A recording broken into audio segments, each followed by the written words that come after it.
warahmatullahi wabarakatuh. Perkenalkan, nama saya Aldi Irawan, nomor NPM 41182191250087. Di sini saya akan mengerjakan tugas video mata kuliah ilmu faal. Kita di sini akan menjelaskan 12 sistem yang ada di dalam tubuh manusia. Yang pertama, ada sistem peredaran darah atau kardiovaskular. Sistem ini merupakan sistem yang memastikan setiap sel mendapat suplai nutrisi dan membuang limbahnya. Di dalam itu ada jantung. Ini jantung, otot jantung bekerja secara otonom. Sisi kanan memompa darah ke paru-paru, sedangkan sisi kiri yang lebih kuat memompa darah ke seluruh tubuh, sirkulasi sistemik. Selanjutnya di dalam itu ada pembuluh darah arteri. Pembuluh arteri memiliki dinding otot yang tebal dan elastis untuk menahan tekanan tinggi dari jantung. Pembuluh darah vena memiliki dinding tipis dan katup satu arah untuk mencegah aliran balik darah karena tekanan yang rendah. Selanjutnya ada pembuluh darah kapiler, dindingnya hanya setebal satu sel, mengalirkan oksigen, glukosa dan asam amino berpindah ke jaringan secara drastis. Komposisi darah terdiri dari 55% plasma, air dan protein, dan 45% sel darah eritrosit untuk transport gas, untuk pertahanan dan trombosit untuk pembukaan. Yang kedua ada sistem pernapasan atau respirasi. Sistem pernapasan bekerja dengan sistem sirkulasi untuk memfasilitasi metabolisme aerobik. Ada ventilasi, proses mekanis menghirup dan menghembuskan udara menggunakan otot diafragma dan otot antar tulang rusuk. Dan selanjutnya ada pertukaran gas eksternal terjadi di alveolus. Oksigen berdifusi masuk ke darah sementara CO2 keluar dari darah menuju paru-paru. Dan selanjutnya ada pertukaran gas internal terjadi di tingkat sel, di mana sel mengambil oksigen dari darah untuk menghasilkan energi ATP dan melepaskan sisa berupa karbon dioksida. Pengaturan pH, pernapasan juga membantu mengatur kesamaan darah dengan mengatur kadar CO2. Yang ketiga ada sistem pencernaan atau gastrointestinal. Sistem ini adalah pabrik pengolahan yang mengubah bahan mentah menjadi bahan bakar siap pakai, yang untuk energi tubuh kita untuk melakukan kegiatan sehari-hari itu butuh asupan bahan pangan. Yang pertama ada ingesti dan digesti, dimulai dari mulut, amilasa memecah menuju lambung yang sangat asam untuk membunuh kuman yang memecah protein melalui enzim pepsin. Nah, kita kalau makan makanan yang kita makan itu dihasilkan itu ada asam lambung. Ada absorpsi atau usus halus, merupakan bagian terpanjang yang menerima empedu dari hati untuk lemak dan enzim. Pankreas, jejunum, dan beliau menyerap sari makanan melalui sindel. Selanjutnya ada eliminasi atau usus besar. Di usus besar terjadi untuk mencegah dehidrasi. Sisa yang tidak tercerna difermentasi oleh bakteri simbiosis sebelum dibuang. Jadi makanan ini dicerna dulu ya di usus besar sebelum dibuang melalui anus.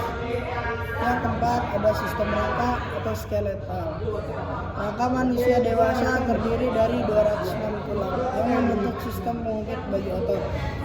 Yang pertama ada aksial dan apendikular. Rangka aksial adalah tengkorak, tulang belakang, tusuk, melindungi organ vital. Rangka apendikular adalah anggota gerak, memungkinkan mobilitas, fungsi, hematopoiesis. Di dalam sumsum tulang merah terjadi pembentukan sel-sel darah. Penyimpanan mineral tulang berfungsi sebagai blank kalsium dan fosfor akan dilepaskan ke darah jika tubuh kekurangan. Yang kelima ada sistem otot atau muskuler. Otot adalah satu-satunya jaringan yang mampu mengubah energi kimia menjadi energi gerak mekanik. Yang pertama ada mekanisme kontraksi, melibatkan pergeseran filamen protein, albumin, dan myosin yang dipicu enzim materi. Selanjutnya ada otot rangka. Otot rangka bekerja secara volunteer atau secara sadar dan cepat lelah.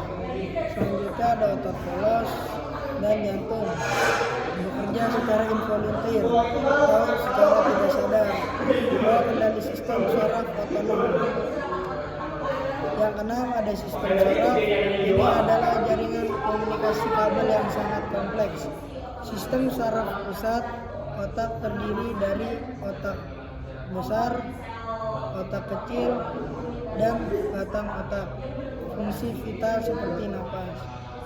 Sistem-sistem saraf otonom terbagi menjadi sistem simpatis, yaitu respon stres atau lawan lari, dan parasimpatis, respon istirahat atau pencernaan. Selanjutnya ada sinapsis, celah antar sel saraf di mana informasi diteruskan melalui zat kimia disebut neurotransmitter seperti dopamin atau serotonin. Yang ketujuh ada sistem reproduksi. Sistem ini memastikan pewarisan materi genetik DNA ke generasi berikutnya.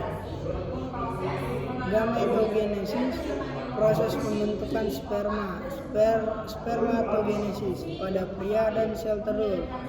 Oogenesis pada wanita, siklus hormonal pada wanita melibatkan interaksi rumit antara kelenjar pituitari dan ovarium yang mengatur siklus menstruasi dan ovulasi.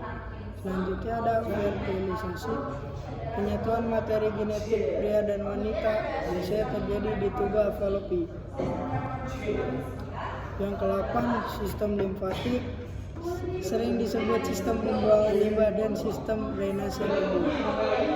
Ada keseimbangan di sistem limfatik, cairan yang membuat keseimbangan mengumpulkan kelebihan cairan dari jaringan dan mengembalikannya ke sistem peredaran darah. Transportasi lemak, menyerap lemak dari sistem pencernaan melalui pembuluh lakteal dan membawanya ke darah. Selanjutnya ada limfosit, memproduksi sel-sel khusus sel B dan sel T di dalam kelenjar getah bening untuk menyerang patogen. Yang ke-9 ada sistem endokrin. Sistem ini berbeda dengan saraf yang cepat. Endokrin adalah sistem komunikasi lambat melalui hormon. Selanjutnya ada homeostasis.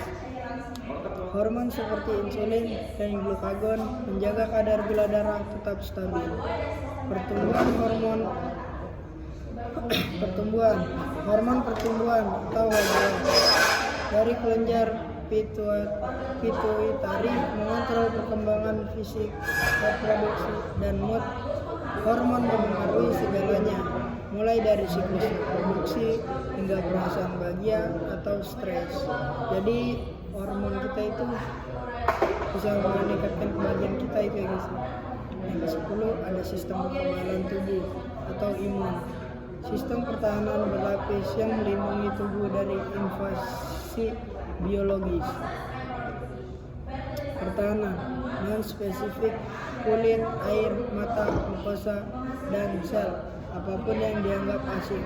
Pertahanan spesifik tubuh menciptakan arsip sel memori setelah terpapar penyakit atau vaksin, sehingga jika penyakit yang sama datang lagi, antibodi dapat diproduksi secara instan. Sistem yang ke-11 ada sistem integumen. Sistem integumen yaitu kulit bukan sekadar pembungkus, tetapi organ sensorik dan pelindung yang dinamis. Di sini ada bagian epidermis. Bagian epidermis adalah lapisan kedap air yang terus berganti selnya. Selanjutnya ada bagian dermis, berisi kolagen untuk kekuatan, ujung saraf untuk peraba atau panas, serta kelenjar sebaceae atau kelenjar minyak. Selanjutnya ada bagian termoregulasi, saat panas pembuluh darah, kulit melebar, vasodilasi, dan keringat menguap untuk mendinginkan suhu tubuh. Yang terakhir atau yang ke-12 ada sistem kemih. Sistem kemih adalah sistem penyaringan darah utama untuk menjaga stabilitas lingkungan internal. Di bagian sistem kemih ada yang namanya filtrasi ginjal. Darah diperas masuk ke dalam nefron, air, garam, dan limbah urea dipisahkan. Selanjutnya ada sistem reproduksi. Tubuh secara cerdas mengambil kembali zat yang masih berguna seperti air dan glukosa dari calon urin. Dan selanjutnya ada augmentasi, penambahan zat sisa yang tidak diperlukan lagi ke dalam urin untuk dibuang melalui kandung urin. Hubungan antar sistem atau interkoneksi penting untuk diingat bahwa tidak ada sistem yang bekerja sendirian. Sebagai contoh, saat Anda berlari, sistem saraf memerintahkan sistem otot bergerak. Sistem otot membutuhkan oksigen lebih, sehingga sistem pernapasan bekerja lebih cepat, dan sistem sirkulasi memompa darah lebih kuat untuk mengantar oksigen tersebut. Sistem integumen mengeluarkan keringat untuk mendinginkan panas yang dihasilkan otot. Jadi penjelasannya, semua tubuh kita itu terpakai ya guys ya, ada fungsinya masing-masing. Itu saja yang dapat saya jelaskan, kurang lebihnya mohon maaf. Wassalamualaikum warahmatullahi wabarakatuh.